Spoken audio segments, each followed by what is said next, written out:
Olá pessoal, agora a gente vai comentar um pouco sobre orbitais atômicos, spin e átomos polieletrônicos.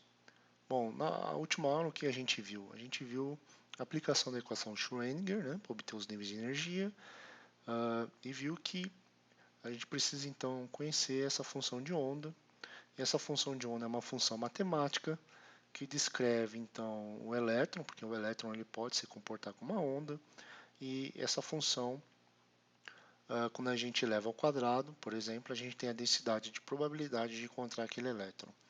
Bom, quando a gente fala de orbital atômico, nada mais é do que a gente está falando de psi, que é a função matemática que descreve o estado desse elétron. E o estado é definido pelos números quânticos principais, momento angular e magnético. A gente vai discutir um pouquinho as formas desses orbitais, ok? O orbital 1s, o orbital 2s e o orbital 2p, para exemplificar esses orbitais atômicos. Depois nós vamos falar sobre spin. Spin você já viu, né? E é outro número quântico que tem que ser utilizado também para definir esse elétron. E a gente não falou, mas eu vou abordar agora para vocês e complementar que vai ser utilizado também nessa função de onda. Agora, o magnético a gente pode chamar de ml e o spin eu vou chamar de ms, ok? Então são quatro números quânticos para descrever o estado desse elétron. E finalmente a gente vai começar a trabalhar, veja que a gente começa a aumentar a complexidade do sistema, né? Agora com átomos que não tem só um elétron, tem vários elétrons, agora são átomos polieletrônicos. E vamos ver o que acontece quando a gente tem vários elétrons, o que acontece com os níveis de energia dos orbitais. Ok? Bom, quando a gente trata dos orbitais s, pessoal, a gente, se você olhar as equações, então o orbital 1s, por exemplo, que é a mesma coisa que você escrever o orbital 100 para n igual a 0, n igual a 1, desculpa, l igual a 0 e m igual a 0.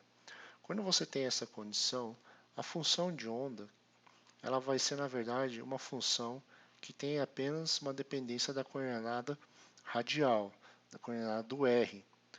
Tanto a coordenada angular, que depende de θ e φ, ela não aparece. Como você não tem essa coordenada angular, significa necessariamente que o momento angular ela tem que ser zero. Então, como a função de onda é dependente só do r, a gente tem uma característica particular aqui desse orbital. Por quê? Como ele não tem, lembra lá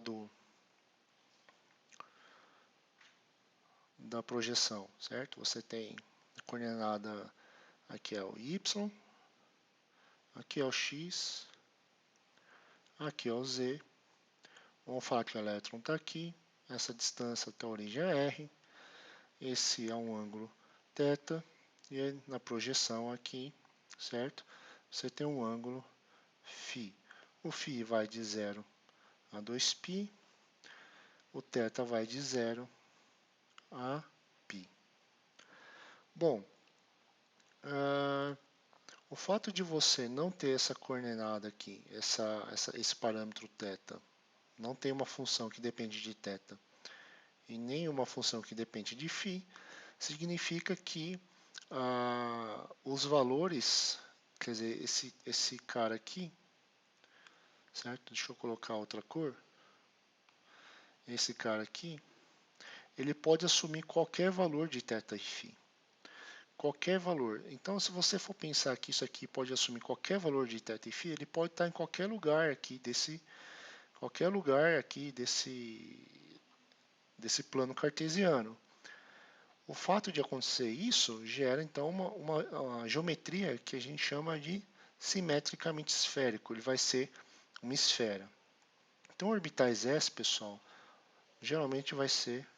vão ser uma esfera. Deixa eu trocar de cor.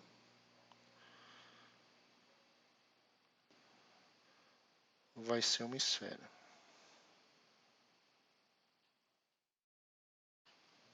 Essa esfera fica boa, hein? Ficou boa. Então, quando a gente fala, você viu já também isso, né? Mas quando a gente fala em orbital 1s, agora a gente tem esse tipo de formato. E o que quer dizer aqui? Quer dizer, quando você tiver esse quadrado de 1s, significa que você tem a densidade de encontrar o elétron nessa esfera. Por exemplo, o elétron pode estar aqui, ó. Pode. Ele está aqui? Eu não sei. Ele pode estar aqui? Pode. Ele está aqui? Eu não sei. O ponto é, você tem uma probabilidade de encontrar esse elétron dentro da esfera, mas você não sabe exatamente a localização dele. Ok? Vamos pensar num gráfico aqui que a gente coloca aqui o psi de 1s ao quadrado, certo? A densidade de probabilidade de encontrar esse elétron dentro desse orbital 1s. Aqui a representação, esse desenho aqui, ele pega essa esfera e divide pega um quarto dessa esfera, né? Então o que você está vendo aqui é a esfera por dentro também, ok? Então na origem, que é exatamente esse ponto aqui, a densidade de probabilidade é altíssima, certo? Então a chance de você encontrar o elétron aqui é muito alta. À medida que você vai caminhando nessa direção, nessa direção, nessa direção ou nessa direção, o que acontece? Aqui no caso unidimensional, na hora que você aumenta R, você tem um decréscimo muito rápido dessa densidade de probabilidade. Então, até atingir o zero. Então, para fora dessa esfera, você já atingiu a densidade de probabilidade igual a zero. Então, vamos supor que eu faço um experimento lá e eu vou usar essa figura aqui agora, ó, tá? Vamos supor que eu faço um experimento e consigo determinar o elétron, a posição dele. Ele vai estar aqui, por exemplo. Agora eu vou, meço de novo. Agora ele não vai estar mais ali, vai estar em outro lugar, vai estar aqui. Agora eu medi, ele vai estar aqui. Agora eu medi, ele vai estar aqui. E assim você vai fazendo. O que você percebe é que no centro, onde está mais próximo do núcleo, a densidade de probabilidade é muito maior. Certo? Você vai ter a maior chance de encontrar o elétron aqui. À medida que você vai caminhando no raio, essa densidade de probabilidade vai caindo até atingir o valor zero. Então o que você tem, na verdade, aqui seria uma esfera, sendo que no centro dessa esfera você tem uma maior densidade de probabilidade e ela vai diminuindo à medida que você vai aumentando o raio dela. Então o que eu falei aqui é exatamente o que tinha falado aqui. O que acontece quando você tem um orbital agora com nível 2 de maior energia, né? O nível 2s? Novamente, o número quântico de momento angular é zero, porque não tem componente θ e φ. Aqui também é zero e por 3s também. Então, todos eles vão ser simetricamente esféricos. Só que existe uma diferença. Se você olhar o psi 2s ao quadrado, aqui, pessoal, você nota que ele vai ter um ponto, ou seja, ele é bem alto no início, de novo. Então, aqui, ó, aqui o ponto é bem alto no início. Ele vai caindo até atingir o zero. O zero, esse ponto aqui, é o nó. O nó significa que a densidade de probabilidade de você encontrar esse elétron é nula. Não dá, não tem ali possibilidade de você encontrar o elétron. Então, se você olhar para o 2s, pessoal, inicialmente você vai ter essa densidade de probabilidade, ela vai diminuindo com o passar do raio, com o aumento do raio, até um ponto que você atinge uma região de nó. Aí depois você continua aumentando aí o raio, essa densidade de probabilidade ela aumenta, atingindo o ponto de máximo aqui, atingindo o ponto de pico, e depois ela decai. Então isso de novo ela pode ser representada nesse desenho aqui. Então inicialmente você em amarelo você tem essa maior densidade de probabilidade, depois você tem um ponto de nó que é esse espaço branco vazio, que está aqui. E novamente você tem um aumento da densidade e probabilidade até atingir mais ou menos esse espaço, esse ponto aqui. Então aqui seria esse ponto de máximo observado aqui. E de novo você tem um decaimento até atingir uma densidade de probabilidade zero, onde você define então a forma desse orbital.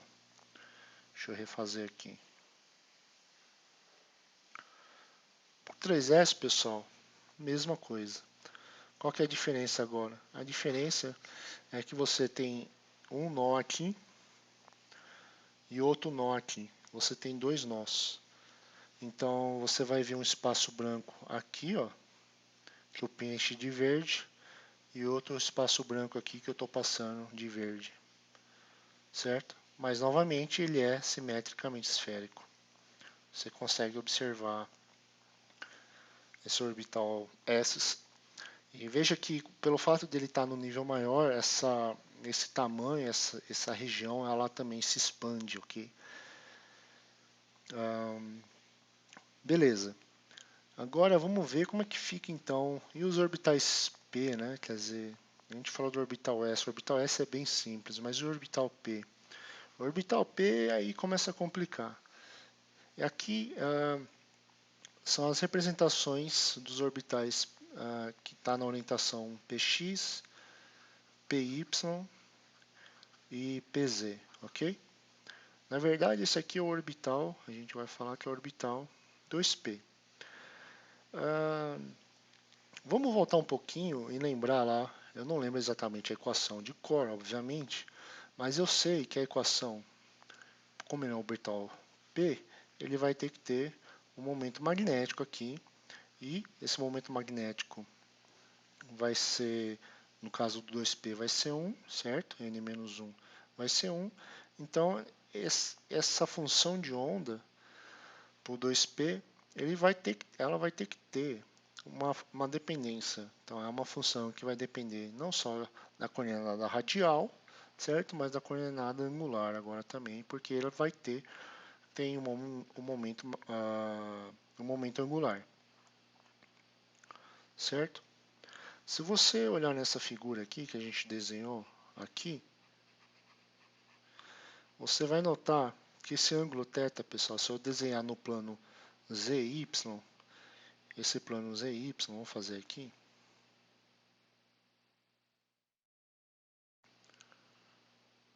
Então, aqui é o Y e aqui é o Z, certo? No caso, vamos usar o PZ, que nessa função aqui, a coordenada angular é um cosseno de θ. Você tem um cosseno de θ que mostra essa dependência angular. Bom, esse θ, pessoal, se a gente projetar nesse plano ZY, esse θ, vamos supor que eu tenho um vetor aqui, né? Um vetor R. Esse ângulo aqui, entre o vetorzinho e o Z, vai ser o nosso θ, certo? Vamos lembrar agora do círculo trigonométrico. Você lembra do círculo trigonométrico? Você tem o que? 0, π sobre 2, π, 3π sobre 2 e de novo aqui 0, que seria o 2π. Bom, se a gente pensar no cosseno, o cosseno de 0, quanto é que vale, pessoal? O cosseno de 0 ou de 2π vale 1. De π sobre 2 vale 0. Então, ele diminuiu de 1 a 0, certo? Diminuiu de 1 a 0. O cosseno de π é menos 1. Então, agora ele vai de 0 a menos 1. Depois ele volta novamente para o 0, porque o cosseno de 3π sobre 2 é 0. E agora ele aumenta para 1. Vamos pensar aqui como é que ficaria o nosso... deixa eu tentar apagar isso aqui. Pronto, apaguei. Vamos tentar pensar agora como é que seria o nosso ângulo zero. Se o θ está aqui, eu falei que tem um valor de θ, o θ zero ele vai estar onde? Ele vai ter que estar aqui, certo? Então, para o θ zero, o seu vetor vai estar aqui. E ele vai ter que assumir o maior valor possível. Por quê? Porque é o valor de 1, cosseno de 1. O cosseno de 0 vai dar 1. À medida que eu vou aumentando esse ângulo, pessoal, ou seja, eu vou vindo para cá, o tamanho desse vetor ele vai diminuindo. Por quê? Porque o cosseno ele vai diminuindo até chegar a 0. Então, à medida que eu vou aumentando o ângulo, ele vai diminuindo até atingir zero. O que você tem na verdade é isso aqui, ó. Essa trajetória aqui. Agora, você continuando de 0 a menos 1, certo? Você vai ter essa condição aqui. Então eu vou dar uma pintadinha nele aqui, de amarelo. O fato que a coordenada angular na função, na função de onda de Pz não tem a dependência de φ, certo? Significa, porém, que ele pode atingir qualquer valores de φ. Onde que está o φ? A coordenada de φ é nessa condição aqui, certo? Se você girar aqui nessa condição, você vai ter φ. Então, se você tem essa possibilidade de assumir todos os valores de φ, a forma geométrica que você vai ter é esse negócio aqui, né? Como se eu rotacionasse aquela figura ali. Você teria algo mais ou menos assim. Esse aí é o orbital PZ, é esse orbital aqui que a gente discutiu. Por isso ele tem mais ou menos essa forma. Interessante notar, pessoal, que esse cara ele tem nesse plano aqui, certo? No plano XY, ou seja, esse cara aqui, ele tem um plano nodal, ou seja, nessa condição aqui, eu não consigo achar nenhum elétron, porque a densidade de probabilidade nesse caso aqui vai ser nula.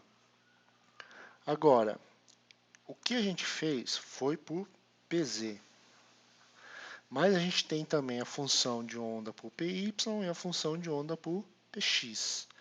Quando você representa o orbital 2p, pessoal, você não pode representar só parece um alter, né? Vou falar que é um alter aqui, forma de um alter. Você não pode só representar o Pz, o Px ou o Py. Só colocar um deles está incompleta a sua resposta. Na verdade, você tem que fazer a representação total. Então, aqui seria o y, aqui seria o z, e eu vou fazer aqui em perspectiva o x, né, indo para trás do plano x, ou no plano zy. Então, você teria um aqui relacionado ao PZ, nesse eixo. Você teria outro relacionado ao eixo y, ao PY. E além disso, você teria outro relacionado ao seu plano no eixo X.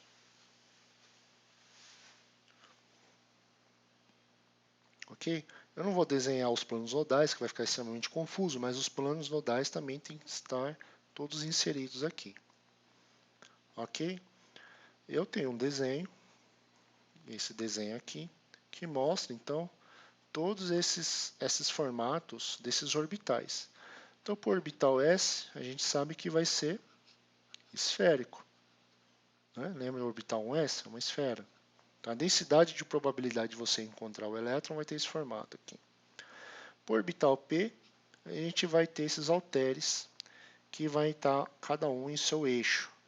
O eixo x, y e z, certo? Lembrando que aqui a gente tem já uma dependência do momento angular.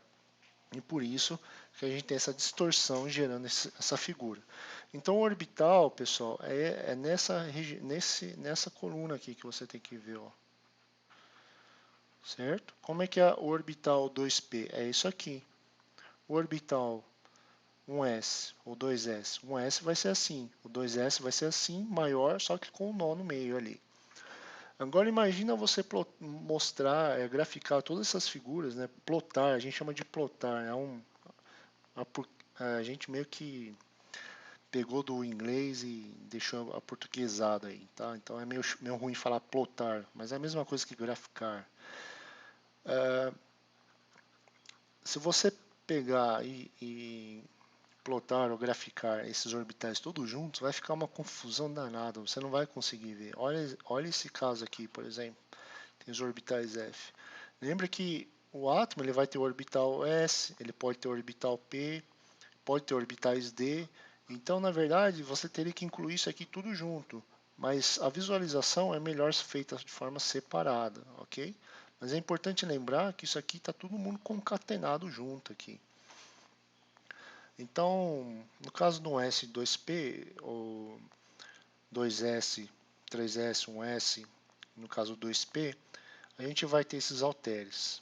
Okay? À medida que você vai para orbitais mais complicados, orbitais D, agora começa a ter umas estruturas mais complexas, ok? Que vocês vão ver aí em química inorgânica. Então, os orbitais D, que estão presentes aí nos metais de transição, são muito importantes. E a química inorgânica explora bem esses orbitais. Perfeito? Então, o orbital F nem vou comentar, mas novamente tem várias estruturas aqui mais complexas, ok? Que considera então a formação desses orbitais F. Bom, agora, eu não tinha comentado, mas eu vou comentar agora, é do spin eletrônico. Você sabe que tem o spin, você já fez uma distribuição de Pauling, certo? O fato é que o spin, pessoal, lembra do espectro do hidrogênio? Vamos lá, vou fazer o espectro do hidrogênio aqui. Vamos supor que você tem uma linha aqui, aí foi para outra linha, passou para cá, né? Está aumentando de energia aqui, aumentou de energia, certo? O que foi que verificaram, pessoal? Eu vou dar um zoom aqui, então. Eu vou pegar uma linha, vamos supor, eu vou pegar essa linha aqui. Eu vou dar um zoom nessa linha aqui, certo? Eu vou dar um zoom nela. Então, imagine que isso aqui é um zoom dessa linha. Se você dar um zoom naquela linha verde ali, você vai notar que, na verdade, ela não é bem uma linha. Ela é dividida em duas linhas que estão muito próximas uma da outra. Então isso aqui é um zoom. Eu aumentei a escala espacial para você visualizar. Então significa que a gente tem mais alguma coisa que levar em consideração aqui para descrever essa energia desse elétron. Veja que então o fato de você ter uma separação, essa separação dá uma leve diferença na energia dos elétrons, ela está associada a esse spin eletrônico. Spin vem do inglês, né, que significa rotacionar, girar, né? Então, o que é considerado? Vamos supor o elétron aqui, certo? Esse elétron, pessoal, ele pode girar no seu próprio eixo. No momento angular, lembra lá atrás, você tem um elétron, ele pode estar girando, e uma carga girando, certo? Com momento, peraí, uma carga girando com momento, uma distância r, um vetor r aqui, um momento aqui, você pode gerar um momento angular, novamente. Não precisa saber isso agora, vocês vão ver isso em física. Esse momento angular está relacionado ao momento, o número quântico L, de momento angular. Além disso, pessoal, esse elétron, essa bolinha aqui, ela pode girar em torno do seu próprio eixo, tanto para cá, no sentido anti-horário, ou no sentido horário. Se ele girar nesse sentido aqui, pessoal, que está aqui, a gente vai chamar ele o número quântico de spin, eu vou chamar de ms, e se ele girar nessa direção, a gente tem então mais meio, e se girar na outra direção, a gente tem menos meio, e a ideia é que esse giro em torno do seu próprio eixo gera então um campo magnético, e esse campo magnético vai associar uma energia aí, ok? E que essa energia adicional vai gerar um certo desdobramento aqui nessas linhas do espectro observado, por exemplo, no hidrogênio. Então, o Psi, a função de onda que define o elétron, vai ter como dependência para a gente definir o estado do elétron o número quântico principal, o número quântico de momento angular, o número quântico magnético, que eu vou chamar agora de ml, para diferenciar, e o número quântico de spin, que está relacionado então a esses valores mais meio e menos meio, dependendo da direção com que ele gira no seu próprio eixo. Perfeito, pessoal. No último slide eu vou comentar as regras de preenchimento de orbitais, mas é importante notar então que a gente vai ter que considerar todos esses casos, N, L, ML e MS, para a gente fazer o preenchimento correto dos orbitais, quando a gente tiver não só os S, né, mas também tiver os P's ali. Bom, para isso, pessoal, antes disso a gente tem que falar um pouco sobre átomos polieletrônicos. Átomo de um elétron, só o hidrogênio, certo? Todo o resto da tabela periódica vai ter mais do que um elétron, então ele vai ser polieletrônico, vai ter vários elétrons. Então, se a gente pensar, pessoal, vamos pensar aqui, fazer um diagrama de energia, ok? Lembra? Energia, a gente coloca no eixo Y, e à medida que vai para cima, a energia vai aumentando. Então, o orbital 1s, número quântico principal 1, ele vai estar aqui nesse nível de energia. O 2s tem que estar acima, perfeito? Tem que estar acima, porque o número quântico principal aumentou. E o 2p? Bom, o número quântico principal é o mesmo. Então, se você fizer aqui, a gente deveria ter o 2p, né, no mesmo nível de energia do 2s. Mas não é isso que acontece. Por quê? Porque quando você faz a distribuição de Pauling, você vai lá, você vai escrever assim, ó, 1s2, 2s2, 2p6 e assim vai. Significa o quê? Que essa direção aqui é um aumento de energia. Você está aumentando a energia. Então o S, o orbital 2s, veio antes do 2p. Então, por algum motivo, o 2p ele vai ter uma energia maior. Bom, por que isso acontece? Justamente porque os átomos, quando você está falando em átomos polieletrônicos, ou seja, você tem mais do que um elétron, você tem que considerar essa interação elétron-elétron. Então, essa interação é uma interação de repulsão eletrônica. Certo? Então, vou fazer um esquema para tentar entender o que significa isso. Então, vamos supor que aqui a nosso orbital S. Vamos supor que o orbital P está aqui. Então, para exemplificar, ok? O nosso núcleo está aqui. Agora eu vou ter dois elétrons. Eu vou ter esse elétron aqui e esse elétron aqui. Então, eu vou chamar esse elétron que está mais próximo do núcleo de elétron 1 e esse aqui de elétron 2. Bom, o núcleo atrai o elétron. Então, você vai ter uma força de atração, certo? Entre núcleo e elétron. E esse núcleo também vai interagir com esse elétron e você vai ter uma força de atração aqui. Certo? Só que tem um porém, pessoal. Que porém é esse? Você vai ter outra força, que agora é uma força de repulsão elétron-elétron.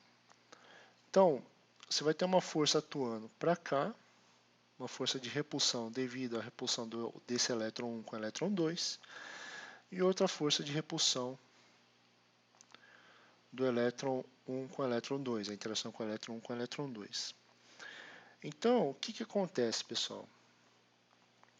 Isso aqui é a mesma coisa falar que, pelo fato de você ter essa repulsão, o elétron 2 ele sente uma carga nuclear efetiva menor.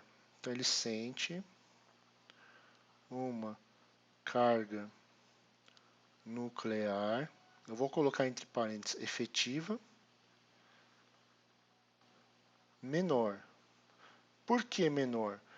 Porque agora, veja que embora você tenha uma força aqui de atração desse elétron com núcleo, você desbalanceia essa atração pelo fato de você ter uma repulsão, que é uma força oposta ao da atração. Então, isso faz com que o elétron 2 esteja menos, vamos dizer assim, menos ligado ao núcleo, porque ele interage menos com o núcleo. Ele interage menos porque ele vai sentir uma carga nuclear efetiva menor. E isso, carga nuclear efetiva menor.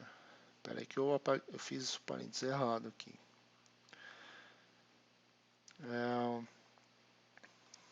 Então, como ele tem uma carga ele sente uma carga nuclear efetiva menor, ele vai estar menos ligado. E isso faz com que a energia desses orbitais aqui, desses elétrons aqui, aumentem. Aumento de energia. Então, para esses orbitais aqui, que vai ter mais elétrons interagindo, pessoal, você vai ter o efeito de blindagem, que a gente chama, desses elétrons que estão mais internos em relação aos elétrons que estariam mais externos. Então, o elétron 2 ele é blindado em relação ao núcleo pelo elétron 1.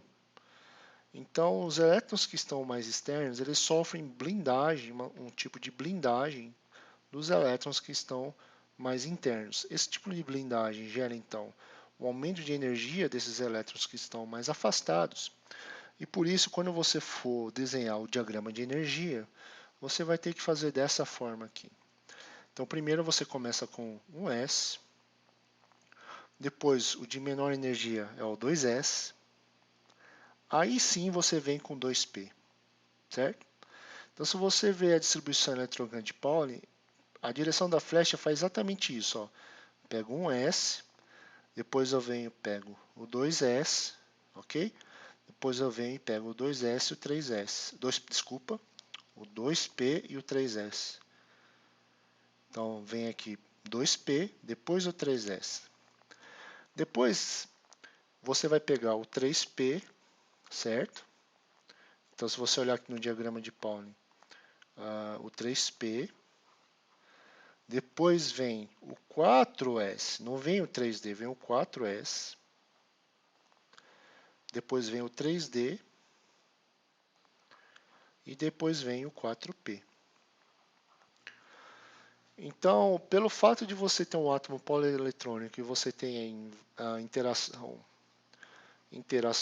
elétron-elétron, você vai ter esse fenômeno de blindagem que vai gerar, portanto, esse efeito de distribuição de energia, né, que a gente observa quando faz a distribuição eletrônica de Pauling.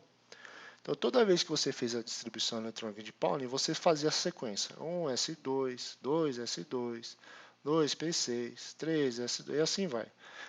Você sempre fez isso, mas você nunca soube por quê. Agora você sabe me explicar por quê. Por que tem essa sequência aqui exata aqui nessa distribuição de energia, distribuição de eletrônica nos níveis de energia de Pauling aqui, ok? E por que isso acontece? Justamente pelo fenômeno de blindagem. Outra coisa interessante que eu queria destacar para vocês é que os diagramas, essa distribuição eletrônica de Pauling, ela para por aqui. Ó.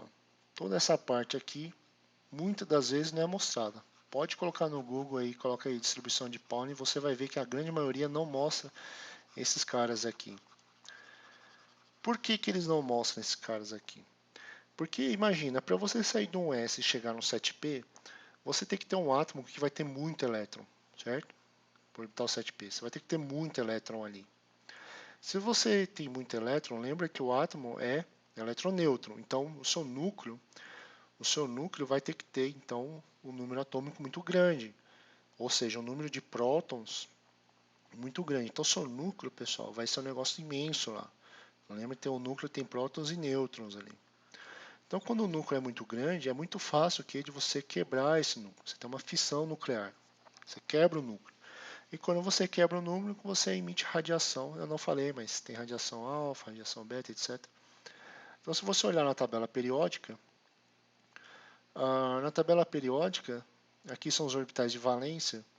você vai ver que os orbitais de valência que está lá embaixo, na camada, por exemplo, 7p, são os orbitais são os átomos que apresentam aqui maior radioatividade, porque apresentam um núcleo muito pesado. Então esses caras aqui geralmente são os caras que podem gerar problemas aí de saúde, porque eles são muito radioativos. Perfeito? Então agora, quando você fizer a distribuição eletrônica de Pauling, você vai olhar com outros olhos, né? Você vai saber o que está acontecendo aqui. Você não está simplesmente passando uma flechinha e seguindo isso de forma mecânica. Você sabe o que está acontecendo agora, por que acontece dessa forma e por que até onde você vai aqui, até o 7p. Bom, pessoal, para finalizar a aula, a gente tem que falar então do princípio da exclusão de Pauli e da regra de Andes, que está basicamente relacionado com as regras de preenchimento desses orbitais. Bom, o princípio de exclusão de Pauli, então, de novo, princípio, né? Lembra lá na primeira aula? Fala o que? No orbital encontra-se no máximo 2 elétrons e eles devem estar emparelhados com spin opostos. Quando a gente fala emparelhados, pessoal, é sinônimo disso aqui, spin opostos. A gente tem que ter os dois spins, mais meio e menos meio. Então, se você tem lá o orbital 1s, vamos supor, ele vai falar então, vai ter no máximo 2 elétrons, então ele vai ter que ter 2 elétrons só, e eles têm que estar emparelhados com spin oposto. Então, eu vou colocar um elétron aqui com esse spin para cá, e o outro elétron aqui com spin para cá, um mais meio, outro menos meio. Então, são 2 elétrons com spin opostos, ou elétrons emparelhados. O princípio da exclusão de Pauli fala basicamente isso para você. Agora, a regra de Onde, pessoal, é o seguinte. Ele vai falar assim, ó, os elétrons em uma mesma subcamada tendem a permanecer desemparelhados, ou seja, em orbitais separados, com spin paralelos. Vamos fazer um exemplo aqui. Vamos pegar um átomo, vou pegar aqui o nitrogênio, certo? O nitrogênio, ele tem o número atômico 7. Então, se você fizer a distribuição eletrônica, vamos fazer com os orbitais aqui. Você tem o orbital 1s, depois a maior energia vem o orbital 2s, a energia agora está aumentando assim, ok? Depois eu venho o orbital 2p. Então, esse aqui é o orbital 2p. Quando você for preencher os 7 elétrons, a gente vai ter que seguir o princípio de exclusão de Pauli. Certo? Então, primeiramente, vai preencher o orbital 1s, com spin emparelhados. Depois a gente vem e preenche o orbital 2s. Certo? Agora, na hora de preencher o orbital 2p, a gente vai ter que seguir a regra de Onde. Bom, eu posso colocar assim, depois eu preencher esse. Bom, isso fere o princípio da exclusão de Pauli, ou seja, de colocar elétrons emparelhados, no máximo 2? Não, aqui está ok. O ponto é que a gente fere a regra de Onde, porque ele fala que você tem que colocar nessa mesma subcamada que é o P, você tem que colocar os elétrons de formas desemparelhada, ou seja, em orbitais separados e com spin paralelos. Então isso aqui, pessoal, está errado. Não é assim que faz. Como é que faz? Vou repetir aqui, 1s, 2s, deixa eu fazer um pouco mais afastado aqui, 2s e depois o 2p, novamente seguindo a energia nessa direção. Então eu vou preencher os elétrons, os orbitais com os elétrons, primeiro no s, foi 2, mais 2, 4, falta 3. Agora a gente vai ter que preencher na forma em que eles ficam desemparelhados, ou seja, em orbitais separados e com spin paralelos. Então eles tem que ficar em orbitais separados. Vou colocar um aqui e um aqui. Veja que eu não posso fazer isso aqui. Por quê? Porque estaria com spins, não são spins paralelos. Tem que ser tudo no mesmo spin. Então, o próximo elétron ele tem que estar assim, pessoal. Então você vai ter que ocupar cada caixinha aqui com um elétron e esse elétron vai ter que estar sempre com o mesmo spin. Então essa sim aqui é a forma certa, ok? Forma certa de se fazer a distribuição eletrônica nos orbitais, seguindo o princípio da exclusão de Pauling e a regra de Undy. E faz até sentido você, de certa forma, distribuir desse jeito aqui. Por quê? Porque isso minimizaria, então, essa interação elétron-elétron, fazendo com que a energia do sistema caia. E o sistema sempre tende ao quê? A menor energia. Então, você colocar um elétron aqui, você está favorecendo uma repulsão eletrônica, ok? Você está deixando, se você pensar no orbital, não pensa na caixinha, certo? Você tem que pensar no orbital. É mais fácil você colocar um sistema no orbital 1 no PX, 1 no PY, 1 no PZ, certo? 1 no PX, 1 no PY, 1 no PZ, a fim de minimizar essa repulsão e assim o sistema ter a menor energia possível. Ok, pessoal. Então, eu passei alguns exercícios para vocês também disso aqui, para vocês preencherem e dizer, se eu não me engano, é do átomo de germânio, né? Vocês fazem a distribuição eletrônica e vão montando os orbitais aí, ok?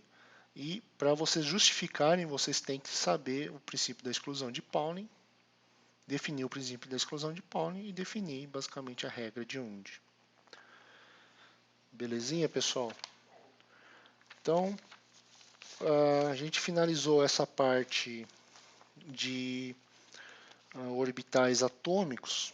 Então, a gente viu desde lá atrás o que era um princípio, o que era uma lei, o que era uma teoria, uma hipótese. A gente viu vários modelos atômicos, a gente chegou na equação de Schrödinger, viu as funções de onda, os orbitais atômicos. A gente falou agora uns átomos com vários elétrons, então estava tudo muito correlacionado ao átomo em si. Agora, daqui para frente, a gente não vai falar só mais de átomos, vai falar das interações de átomos. Então, quando a gente tem mais átomos interagindo, a gente vai ter moléculas, certo? Então, a gente vai falar nas próximas aulas de ligações, começando com ligação iônica, depois covalente, e mais para frente a gente vai voltar para essa parte de função de onda e fazer combinações aí de funções de onda para gerar funções de onda ou orbitais moleculares. Ok, pessoal? Muito obrigado. É isso aí.